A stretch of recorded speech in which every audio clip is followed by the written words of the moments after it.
Hello everyone, welcome back to Online Help Guide.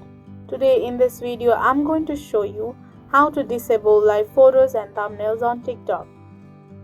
So watch this video till the end. First, open up your TikTok app.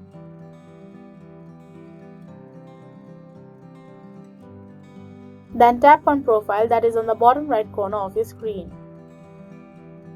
Once you land on your profile, tap on three horizontal lines that is on the top right corner of your screen. A menu will pop up. Tap on Settings and Privacy. This will take you to Settings page.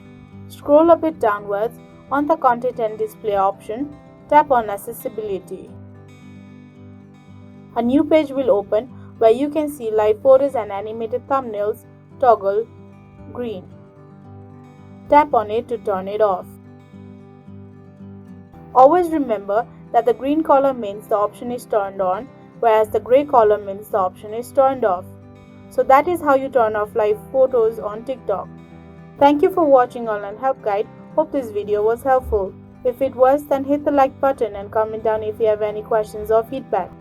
Also, if you are new to our channel, subscribe and hit the bell icon on our channel so that you don't miss our upcoming videos.